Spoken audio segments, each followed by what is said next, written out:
Hello everyone, आप सबका वांगशान bubble में फिर से एक बार बहुत बहुत बहुत स्वागत है। चलिए ग्रीन नाइट मॉन्स्टर के पार्ट 5 को शुरू करते हैं। अब तक हमने देखा था लांझा और विंग अपने रूम में सो रहे होते हैं। दोनों एक दूसरे की नज़रों में खोए हुए होते हैं। लांझा विंग से कन्फेस करना चाहता है। ये सोचकर ही विंग सहम गया था, पर लांझा ने उससे विनती की कि वो बोलना चाहता है। अब विंग चुप रह गया। ये सब उस लड़की की गलती है, लांझा बुदबुदाया। विंग का मुंह खुला का खुला रह गया। लड़की? कौन सी लड़की? हाँ, नाई नाई, नेहोएसांग की बहन, चिंगे क्लान से। उस दिन जन्मदिन के, लांझा बुदबुदा रहा था। अब जब वो इन सब बातों को बोल रहा था, तब जाकर उसे समझ आ रहा था कि वो कितना बेवकूफ़ था। इधर विंग का चेहरा भी लाल हो चुका था, लेकिन गुस्से में। ऐसा लग रहा था वो किसी भी वक्त फट सकता है। इतनी बेतुकी बात उसने ज़िंदगी में पहली बार लांझा के मुंह से सुनी थी। विंग की सांसें तेज़ हो चुकी थी, उसके नाक फूल गई थी। लांझा को पता चल चुका था अब उसकी कोई खैर नहीं। उसने बस अपनी पलकें झुका ली तो विंग ने कहा, लांझा, तुम्हें पता है ना हम शादीशुदा हैं। लांझा ने अपनी पलकें झुका ली और विंग की चीख पूरे बरामदे में गूंज उठी। लांझा, वो सिर्फ 14 साल की थी। तुम कितने साल के हो और मैं कितने साल का हूँ? क्या तुम बेवकूफ हो? ऐसा सोच भी कैसे सकते हो? विंग का गुस्सा उसके सर चढ़कर बोल रहा था और लांझा तकिए से बाहर आने का नाम ही नहीं ले रहा था, क्योंकि उसे पता था कि अगर वो जख्मी नहीं होता तो विंग अब तक इस कमरे की सारी चीज़ें उस पर फेंक चुका होता, जब तक कि उसे लांझा की तलवार नहीं मिल जाती। उसके बाद तो उसका काम ही तमाम। विंग सुनने की हालत में बिल्कुल भी नहीं था, पर लांझा बार बार उससे विनती कर रहा था, बस एक बार मेरी बात सुनो। विंग अपनी छाती पर हाथ फोल्ड करके खड़ा था। उसने कहा, बको, क्या बकना है? अब लांझा पलके झुकाकर बोला, मैंने तुम दोनों को देखा था। तुम दोनों एक साथ कितने अच्छे थे, कितने खुश थे। तुम हर वक्त उसी की बातें करते थे, उसी के ख्यालों में खोए रहते थे। तुम कितने उत्साह से भरे थे। विंग, मुझे इस सब से हर्ट होता था। लांझा की आंखों में उदासी छा गई, पर फिर भी वो बोलता रहा, मैं जानता हूँ तुम्हें लड़कियाँ पसंद थी। अचानक से उसके कान लाल हो गए। आगे वो बोला, वैसे वो भी काफ़ी सुंदर थी, जवान थी। उसके पास वो सब कुछ था जो मैं तुम्हें नहीं दे सकता था। मैं बूढ़ा हो रहा हूँ विंग, मेरा उसके साथ क्या ही मुकाबला। लांझा की आंखें भर आई, जिसे देखकर विंग के दिल में कसक उठी। लांझा आगे बोला, मुझे पता है मेरे साथ रहना आसान नहीं है। मुझसे शादी करके तुम्हें ये बेस्वाद ज़िंदगी जीनी पड़ रही है, मैं समझ सकता हूँ। अपने आंसू पोंछते हुए लांझा अभी भी अपनी आवाज़ को सख्त रखने की कोशिश कर रहा था। मैंने हमेशा तुम्हें खुश रखने की कोशिश की है। शायद उस रात मैंने कुछ ज़्यादा ही पी ली थी, मुझे कुछ ठीक से याद भी नहीं। मैं बस तुम्हें ये जताना चाहता था कि मैं तुमसे कितना प्यार करता हूँ। तुम सिर्फ मेरे हो और मैं तुम्हें बस अपने तक ही रखना चाहता था। फिर से अपना मुंह तकिए में छुपा लिया। अब वो आगे बोल नहीं पा रहा था। उसकी माने तो अब तक विंग जा चुका होगा, जो अब कभी लौट कर नहीं आएगा। पर आश्चर्य से उसके कंधे पर 2 हाथ महसूस हुए। बड़ी मुश्किल से विंग अपने गुस्से को रोके हुए था। उसने कहा, लांझा, क्या अभी भी तुम 17 साल के वो बुद्धू लड़के हो? क्या तुम्हें अभी भी कुछ समझ नहीं आता? मैंने सबको छोड़कर तुमसे प्यार किया था, पूरी दुनिया के खिलाफ जाकर तुमसे शादी की थी। हमारी जिंदगियां दांव पर लगी हुई थी, तुम्हारी पूरी इज्जत दांव पर लगी हुई थी। हम लोगों को देश निकारा भी मिल सकता था, लेकिन फिर भी मैंने तुम्हें चुना, तुम्हारे साथ रहना पसंद किया। और हमारा साथ कितने सालों का है, और इतने सालों के बाद तुम ऐसा सोच भी कैसे सकते हो कि मैं किसी और को चुनूंगा? लांझा ने पलकें उठाकर विंग की तरफ देखने की कोशिश की। उसकी आंखें नम हो चुकी थी, उसे ठीक से दिखाई भी नहीं दे रहा था, लेकिन अब ये चीज़ें मायने नहीं रखती थी, क्योंकि विंग उसके चेहरे को सहला रहा था। उसे हर तरफ किस कर रहा था, जहाँ जहाँ भी लांझा को चोट नहीं लगी थी। विंग ने कहा, एक लड़की, मुझे लड़कियों में रुचि कैसे हो सकती है, और वो भी एक बच्ची में। अगर तुम मेरे पास हो तो मैं किसी और लड़की के पीछे क्यों पड़ूंगा? तुम उन सभी लड़कियों से ज़्यादा खूबसूरत हो लांझा, और मेरे प्यार हो। लांझा ने मुंह फुलाकर ना में सिर हिलाया तो विंग आगे बताने लगा, मेरी नज़रों से देखो, मेरा दिल तुम्हारा है, तुम सिर्फ और सिर्फ मेरे हो, इसलिए मैं सिर्फ तुम्हें चुनता हूँ, मुझे किसी और की ज़रूरत नहीं है। जब मेरा प्यार, मेरा लांझा मेरी बाहों में है, मुझे माफ़ कर दो। लांझा ने रोते हुए कहा, मैंने जो किया उसकी कोई माफ़ी नहीं, वो गुनाह था, सबसे घटिया। अचानक से विंग रुक गया। उस रात की यादें फिर से एक बार ताज़ा हो गई, जिसे देखकर ये समझ आते ही लांझा की रूह कांप गई। उसने कहा, तुम मुझे ऐसे कैसे माफ़ कर सकते हो विंग? मैं तुमसे माफ़ी की कोई उम्मीद नहीं रख सकता। लांझा अब रोने लगा था। विंग ने ना में सिर हिलाया, उसके चेहरे को सहलाया। लांझा को शांत करते हुए वो बोला, रोने की ज़रूरत नहीं है, इन दिनों हम बहुत आंसू बहा चुके हैं। कभी कभी हम सीधी सी बातें नहीं समझ सकते। सच्चे प्यार का मतलब होता है रोज़ की छोटी छोटी नोक-झोंक, छोटी से छोटी बात में एक दूसरे का ख्याल रखना, एक दूसरे के लिए कितना भी बड़ा सैक्रिफाइस कर देना, लेकिन इस सब से भी ज़्यादा ज़रूरी है माफ़ करना। विंग ने लांझा के माथे पर किस किया। ये लांझा को शांत करने का सबसे आसान और भरोसेमंद उपाय था। विंग ने कहा, मुझे लड़कियों की ज़रूरत नहीं है लांझा। जब तुम्हारे जैसा पार्टनर हो जो मुझसे रोज़ाना प्यार करता है।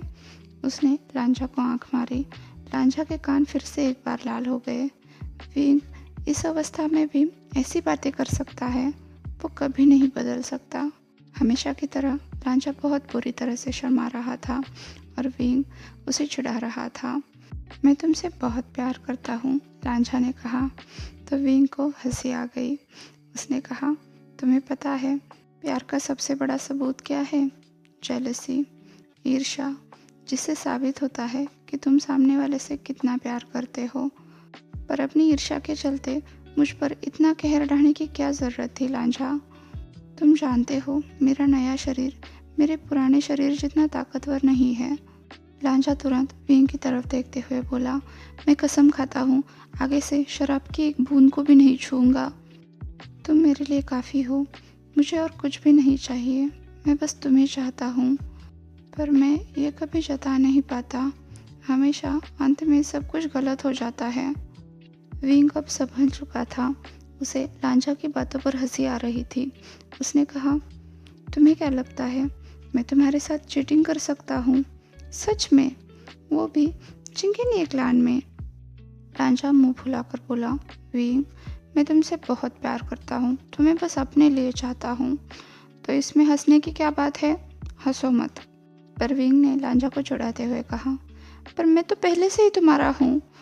मेरे दिल पर, जिस्म पर सिर्फ तुम्हारा ही तो हक है। तुम्हें इतना भी नहीं पता? लांझा ने कहा, हाँ, क्योंकि मैं बेवकूफ़ हूँ, मैं कभी नहीं समझ सकता। विंग ने कहा, तो फिर हस्बैंड, फिर तो तुम्हें भी सज़ा मिलनी चाहिए। लांझा ने कहा, क्या मुझे डरना चाहिए? ये विंग का तरीका था। वो कब क्या करे इस बात में लांझा भी कुछ नहीं कह सकता, और अभी विंग अपने पे आ चुका था। विंग उठकर बेड की दूसरी तरफ आ गया। लांझा के चेहरे के पास अपना चेहरा ले जाते हुए वो बेड पर सिरहाने की तरफ लेट गया। लांझा अपने बालों को हटाकर विंग की तरफ देखने की कोशिश कर रहा था, पर विंग ने उसे ऐसा करने नहीं दिया। उसने पास वाले तकिए पर लांझा के बालों को रखा और उस पर अपना सर रखा। लांझा सोच रहा था, तुम मेरे इतने पास हो, लेकिन इतने दूर भी, ये तो मुझे पागल किए जा रहा है। लांझा को विंग की सांसें महसूस हो रही थी। वो सोच रहा था, तुम्हारा इस तरह से मेरे पास सोना, तुम्हारी गर्माहट, तुम्हारी उंगलियों का मुझे छूना, सब कुछ वैसा ही है। लांझा साय करते हुए बोला, मैंने तुम्हें बहुत याद किया। विंग को इस बात के पीछे का मतलब पता था। उसने अब लांजा को हर जगह किस करना शुरू किया जहाँ कहीं उसे पट्टियाँ नहीं बांधी गई थी। विंग बुदबुदा रहा था, मैं तुम्हें बहुत चाहता हूँ हस्बैंड। मैं पूरी ज़िंदगी ये साबित करने में लगा दूंगा कि मैं तुमसे कितना प्यार करता हूँ। मेरे दिल में बस तुम ही तुम बसते हो। अब यहाँ और किसी के लिए जगह नहीं है। मैं सिर्फ और सिर्फ तुम्हारे साथ होना चाहता हूँ। लांजा बुदबुदाया, मुझे कभी छोड़कर मत जाना विंग। कभी नहीं, विंग ने कहा। अगले कुछ हफ्ते बीत गए। विंग और लांजा पूरी तरह से ठीक हो गए, लेकिन कुछ तो बदलाव हो चुका था। दोनों के शरीर स्वस्थ थे, लेकिन शायद मन अभी उभरे नहीं थे। घर में अब छोटे छोटे झगड़े नहीं हुआ करते थे, जैसे बात बात पर लांजा और विंग लड़ते रहते थे। विंग की हंसी किलकारी नहीं सुनाई देती थी। बाइली ये सब देख रही थी। वो समझ रही थी उसके मास्टर साथ होकर भी साथ नहीं है। वो जितना साथ होने का दिखावा करते हैं अपने छात्रों के सामने, नौकरों के सामने, शायद उतनी ही दूरियां उन दोनों के बीच आ चुकी हैं। वो तो अपने मास्टर्स का भला चाहती थी, लेकिन उन दोनों के बीच में बोलने की जरूरत कौन करेगा। इसलिए जब लान सिचेन लांजा और विंग से मिलने आए तो सबसे ज़्यादा खुश होने वाली बाइली ही थी। लांजा की बीमारी की खबर मिलते ही लान सिचेन उससे मिलने आना चाहते थे, पर लांजा ने खत लिखकर उन्हें मना कर दिया। वैसे भी कल्टीवेटर्स बहुत जल्दी रिकवर होते हैं और लांजा जैसे तो कभी बीमार ही नहीं पड़ते, इसलिए लान सिचेन भी निश्चिंत थे। पर परिवार से मिले काफ़ी दिन हो चुके थे, इसलिए उन्होंने अपने सभी काम निपटा दिए और वो लमांग जी से मिलने के लिए आ गए। बाइली बहुत ज़्यादा खुश थी। उसे कहीं ना कहीं अब उम्मीद की किरण दिखाई दे रही थी। लान सिचेन एक शांत और समझदार व्यक्ति थे। उसके मास्टर्स की तरह गुस्सा या फिर भावुक नहीं हुआ करते थे। वो उसकी मदद ज़रूर कर सकते हैं। वैसे भी उसके दिल में बहुत दिनों से द्वंद्व चल रहा था। वो एक साधारण सी नौकरानी थी। वो अपने मास्टर्स की इतनी निजी बातें उनके भाई के सामने कैसे रखे। पर लान सिचेन से बाइली को हमेशा सराहना ही मिली थी, क्योंकि बाइली खुद से सोच सकती थी, अपनी समझदारी से कई सारी चीज़ों को सुलझा सकती थी। जेवुजुन जैसे एक श्रेष्ठ कल्टीवेटर को बाइली जैसी एक आम नौकरानी याद रखती है, ये भी उसके सम्मान से कम नहीं था। अब बाइली के द्वंद्व ने एक तरफ झुकाव ले लिया था।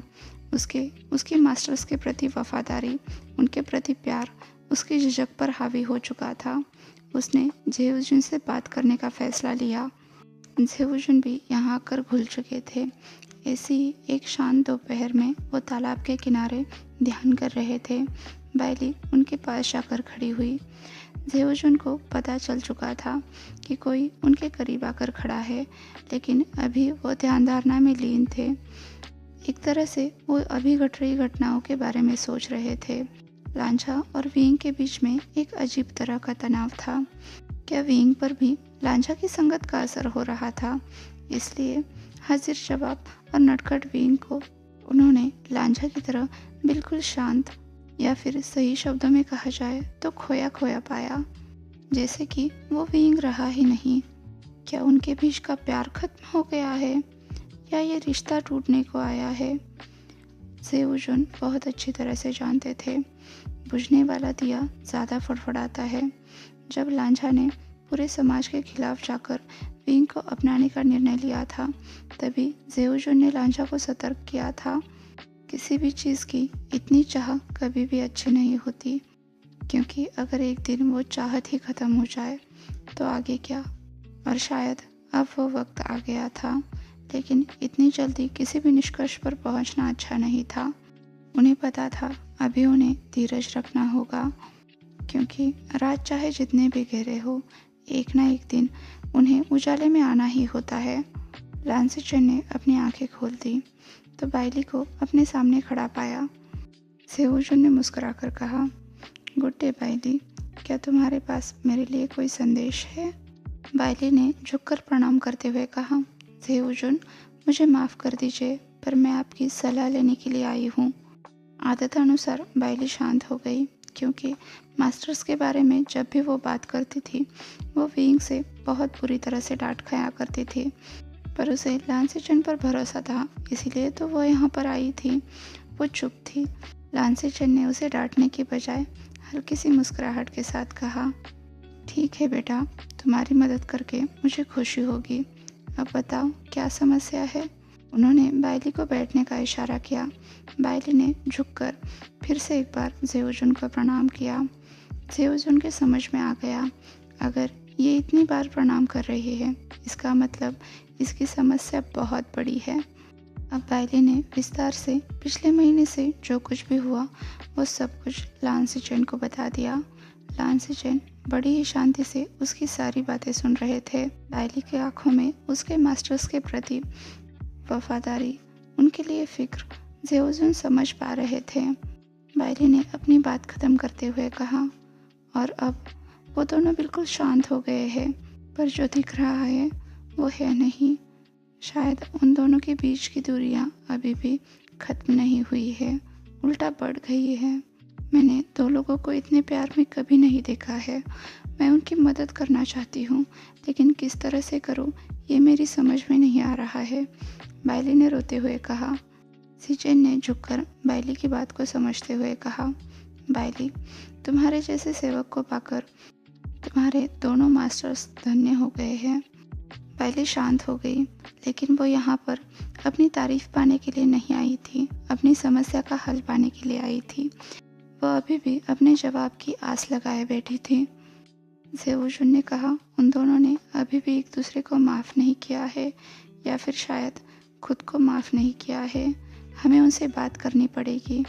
मैं वांगजी से बात करता हूँ। बाइली ने फिर से एक बार प्रणाम किया तो जेऊजुन ने कहा, तुम भी मास्टर वी से बात करने की कोशिश करो, वो तुम्हारी बात मानते हैं।